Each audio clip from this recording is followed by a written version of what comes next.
all of the other things in place, how are we going to get this list of electors into the computer so that we can produce lists? And the standard ways, there really aren't that many ways of doing data capture. There's the old original way was single data entry. Somebody sits down at a computer and types away. That was improved by doing double-blind data entry, where two people type at the same time and different, or you have multiple people, but every form has to be typed twice, and the computer matches to make sure the two are the same, and only then does the data get into the database. If there's an error, then this goes back out for a third person to type. This was improved significantly by using optical scanning methodologies, and going back again, I think that Ghana was the first place to do optical mark recognition scanning, and now that's spread through a large number of countries.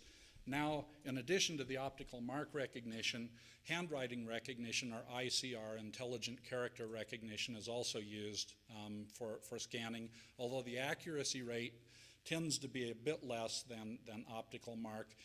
That can be enhanced by doing matching within databases to say, is this a name that we recognize already? Is this a date that's a valid date? So you can build in validation that helps.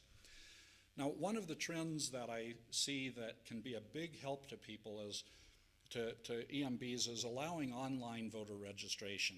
And this was brought up a couple of times the other day, and the big issue in this one is people, election management bodies are saying, if we allow online voter registration, how do we prevent fraud?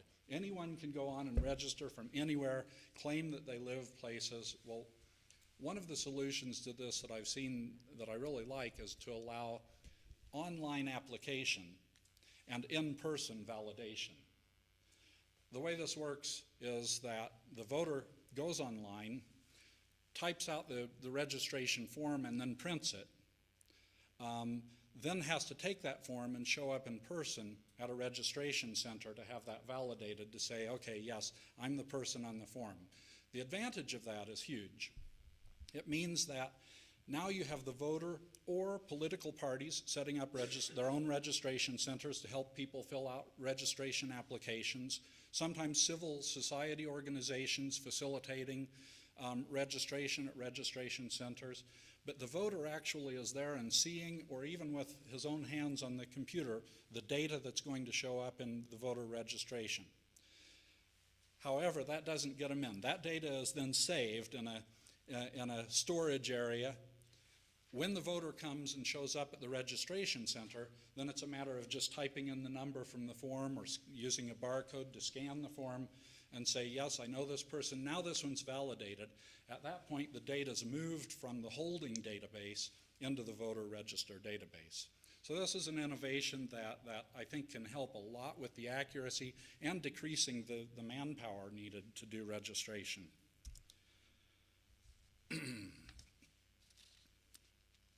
Questions on periodic, continuous, and hybrid. This is one of the factors that influences our choice, and one of the choices that we have to make. However, this has been discussed enough, so I'm going to just list it for the purpose of continuity on the outline. But then we'll move to the next is deciding to maintain the data. Do we do this through centralized data maintenance or through a decentralized maintenance? Now, decentralized has some huge advantages. It provides greater access. The closer I can get the data capture to the voter, the less distance the voter has to travel. There's more local knowledge, so people are more likely to be able to recognize names, recognize if someone's trying to register fraudulently.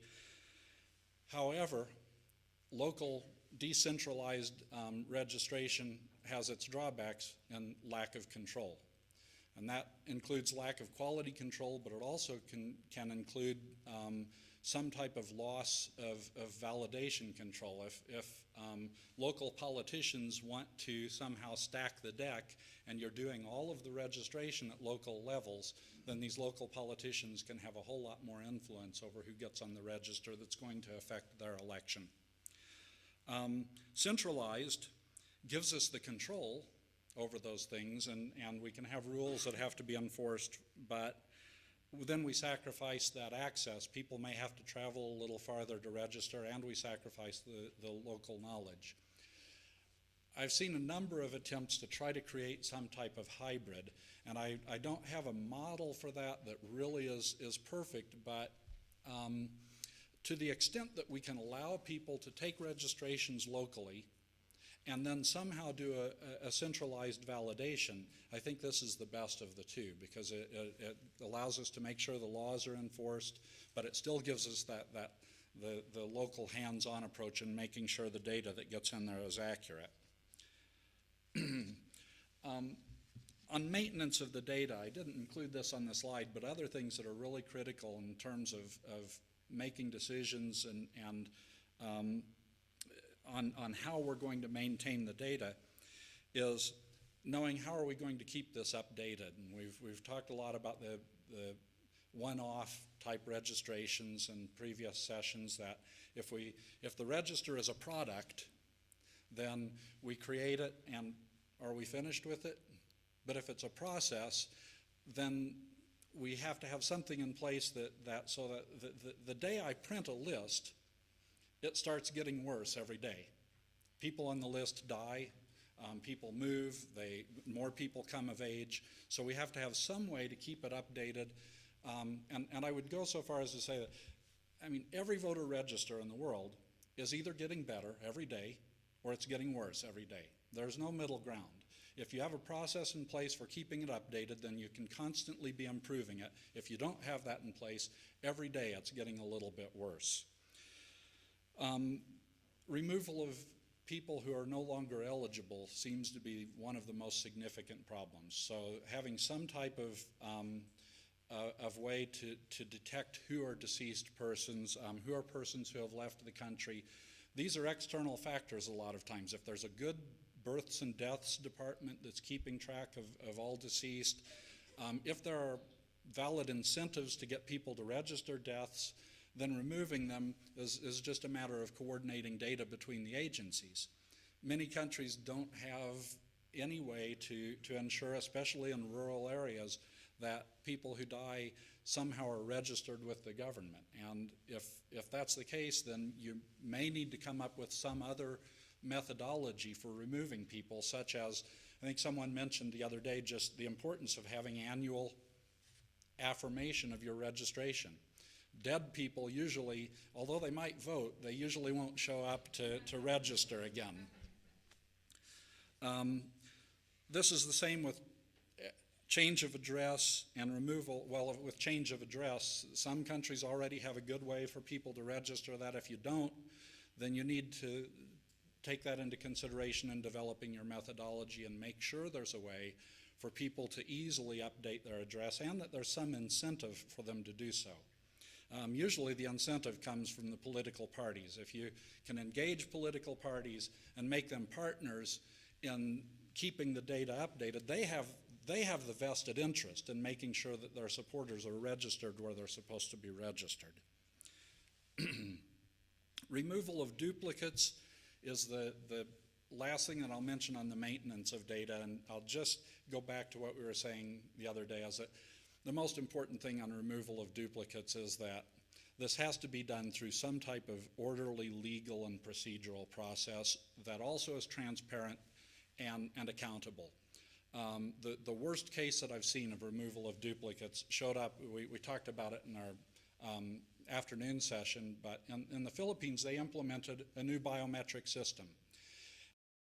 And it was a pretty good biometric system. The first time they scanned all of their voters, they claimed that they detected 40,000 duplicate registrations. Now I always question this when people tell me that the biometric system detected duplicates, because biometric systems don't detect duplicates. They detect similar fingerprints. They detect possible or probable duplicates or candidate duplicates. But in the Philippines, they had their 40,000 that were detected by the biometric system, and so someone in their IT department said, we have all of the duplicates, delete, and 40,000 voters disappeared from the voter register. Hopefully they were all duplicates, but I doubt it. There was no process of appeal, no process of publication of who these people were who were being deleted from the register, no transparency to the political parties. All of those things ought to be in place before anybody gets deleted from the voter register.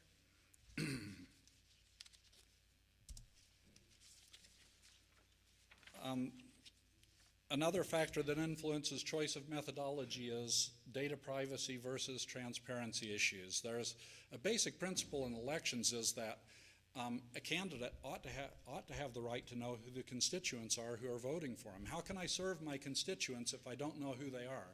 So having a list of constituents is very helpful to me as a candidate.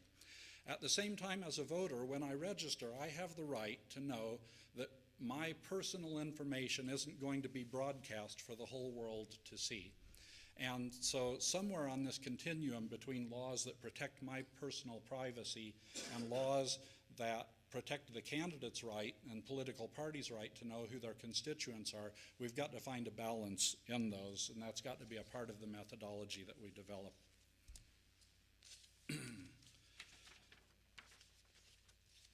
The next is what issues are in place to preserve security, transparency, and auditability of the voter register.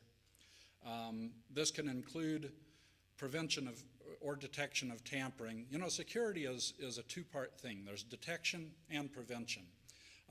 It's kind of like if you have a lock on your door, that's prevention. If you have an alarm system that goes off when someone walks inside, that's detection. And a good security system has both of those. If the lock breaks, I want to know at least if someone's inside the system. So we try to put in place security measures that do both of those.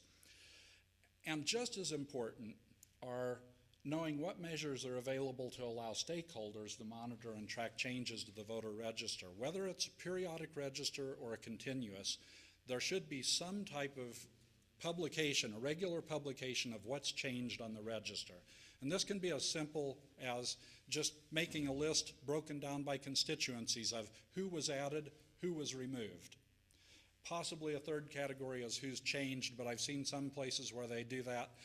If someone's name changed, well, they were removed and they were added with a new name.